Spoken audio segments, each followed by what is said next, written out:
Hello दोस्तों, आज हम एक्सप्लेन करने वाले हैं no longer allowed in another world का एपिसोड नंबर 2। अगर आपने एपिसोड नंबर 1 को अभी तक नहीं देखा है तो इस वीडियो की डिस्क्रिप्शन में उसकी लिंक डाल दूंगा, आप जाकर वहां से उसे चेकआउट कर सकते हो। एपिसोड की शुरुआत में हम देखते हैं कि एनेट और तामा उस कॉफिन को घसीटते हुए आगे बढ़ती है। तभी तामा गुस्से से कहती है कि तुम खुद नहीं चल सकते क्या, ये कितना भारी है। अंदर से कोई रिस्पॉन्स नहीं आता तो तामा कहती है कि कहीं ये सच में तो नहीं मर गया। फिर एनेट चेक करती है कि नहीं, वो अभी जिंदा है। एनेट कहती है कि नहीं, वो एकदम ठीक है, उससे कुछ भी नहीं हुआ। जिसके बाद हमें दिखाया जाता है एक गांव जहां पर ये तीनों जाते हैं। उस गांव का नाम होता है कासल टाउन ऑफ रोथ। ये टाउन बड़ा ही सुंदर था, यहाँ पर अलग अलग प्रकार की दुकानें भी थी। जिसके बाद सेंसे, एनेट और तामा एक महल में जाते हैं। यहाँ पर एक राजा और प्रिंसेस होता है। राजा का नाम होता है थॉमस और प्रिंसेस का नाम होता है शार्लेट। इन सब के बाद राजा एडवेंचर का स्वागत करता है और कहता है कि एडवेंचरर, मुझे एडवेंचर की कहानियाँ बहुत पसंद है, तुम मुझे एक कहानी सुनाओ। तभी सेंसे कहता है कि तुम सुनना चाहोगे कि कॉफिन में सोना कैसा होता है। तभी राजा कहता है कि क्या यह मुझे धमकी दे रहा है।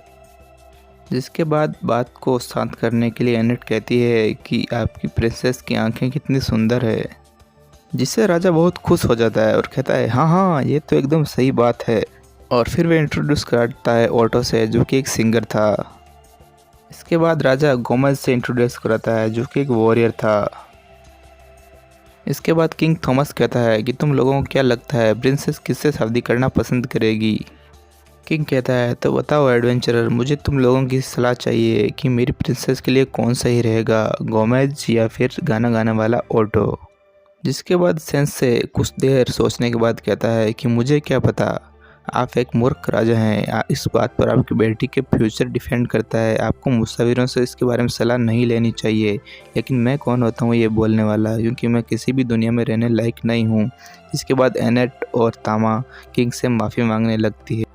अब हमें यहाँ पर रात का सीन दिखाया जाता है जहाँ पर सेंसे जाग रहा होता है। तभी एनेट पूछती है कि सेंसे, तुम्हें नींद नहीं आती क्या। तो फिर सेंसे कहता है मुझे कभी अच्छी नींद नहीं आती। फिर एनेट पूछती है क्या मैं जान सकती हूँ कि ये साचान कौन है। तभी वो देखती है कि सेंसे की गोद में तामा सो रही होती है।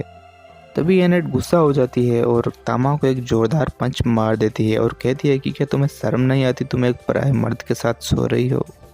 जिसके बाद सेंसे उठकर बाहर चला जाता है और वहीं पर बाहर प्रिंसेस भी खड़ी हुई होती है। क्योंकि प्रिंसेस काफ़ी उदास मूड में थी तो सेंसे भी उसके पास जाकर खड़ा हो जाता है और उस झील को देखता है कि कितनी सुंदर झील है, इसमें डूबकर मर जाने को दिल करता है। सेंसे की बातें सुनकर प्रिंसेस कहती है कि क्या तुम अपनी ज़िंदगी से इतने परेशान हो कि इसमें डूबकर मरना चाहते हो। तो फिर सेंसे कहता है कि मुझसे ज़्यादा परेशान तो तुम लग रही हो। फिर प्रिंसेस कहती है कि मुझे समझ में नहीं आ रहा कि मैं क्या करूं। गोमेज जो है उससे यहाँ पर आए हुए ज़्यादा वक्त नहीं हुआ, फिर भी उसने सबका भरोसा जीत लिया है। और दूसरी तरफ जब भी मैं उदास होती हूँ तो ऑटो अपने म्यूजिक से मुझे हमेशा खुशी प्रदान करने की कोशिश करता है। फिर वह सेंसेस कहती है कि तुम्हें क्या लगता है कि मुझे क्या करना चाहिए। तो सेंसे उससे कहता है कि ये बात तुम अपने आप से पूछो तो तुम्हें खुद जवाब मिल जाएगा। फिर अगली सुबह राजा सभी को वापस बुलाता है और कहता है कि मुझे माफ़ करना, मैंने तुम सबको यहाँ पर वापस बुलाया है, लेकिन मेरी बेटी ने अब फैसला कर लिया है कि वो किससे शादी करने वाली है। फिर प्रिंसेस से राजा कहता है कि तुम जिसे भी शादी करना चाहती हो उसके सामने जाकर खड़ी हो जाओ। तो प्रिंसेस सेंसे का हाथ थाम लेती है और कहती है मैं इसके साथ डबल सुसाइड करना चाहती हूँ। जिससे राजा बहुत ज़्यादा परेशान हो जाता है। राजकुमारी ऑटो के बारे में बताती है कि उसे सिर्फ अपने गाने सुनाना ही पसंद है और वो गोमेज से शादी नहीं कर सकती, क्यों उनमें से बदबू आती है। फिर राजा कहता है कि बेटी बेवकूफ़ मत बनो और अपना पति चुन लो। तब प्रिंसेस कहती है कि बेवकूफ़ मैं नहीं पिताजी, आप हैं, क्योंकि आपने एक बार भी मुझसे मेरी शादी के बारे में नहीं पूछा कि मैं किससे शादी करना चाहती हूँ। इन सब के बाद गोमेज अपने चेहरे का मास्क हटाता है और वो कहता है कि मुझे नहीं पता था कि प्रिंसेस को मेरी असलियत के बारे में इतनी जल्दी पता चल जाएगा। और वो एक खतरनाक डेमन में तब्दील हो जाता है, जो कि एक खतरनाक भैंसे जैसे दिखने वाला दानव था। दूसरी ओर तामा एनेट को होश में लाने की कोशिश करती है।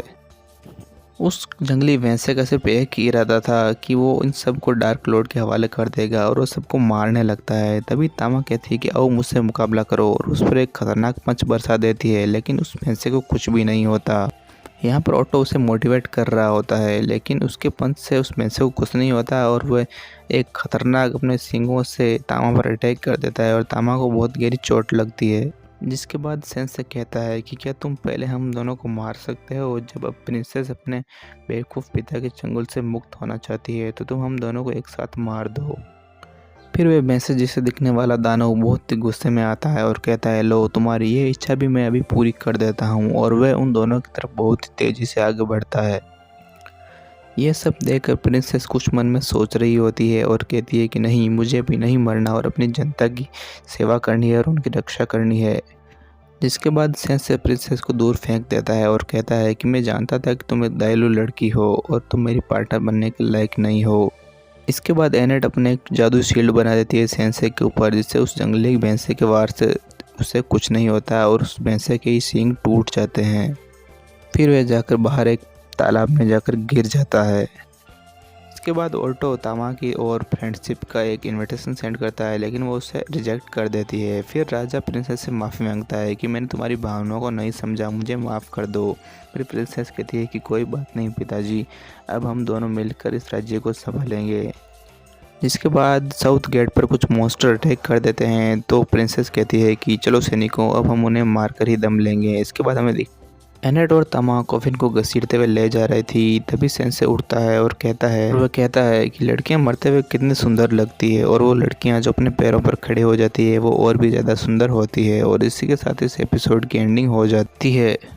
वीडियो अच्छा लगा हो तो वीडियो को लाइक कर देना और चैनल पर पहली बार हो तो चैनल को सब्सक्राइब कर लेना। हम आगे भी ऐसी एनिमे सीरीज को एक्सप्लेन करने वाले हैं। बाय बाय, टेक केयर, मिलते हैं अगले वीडियो में।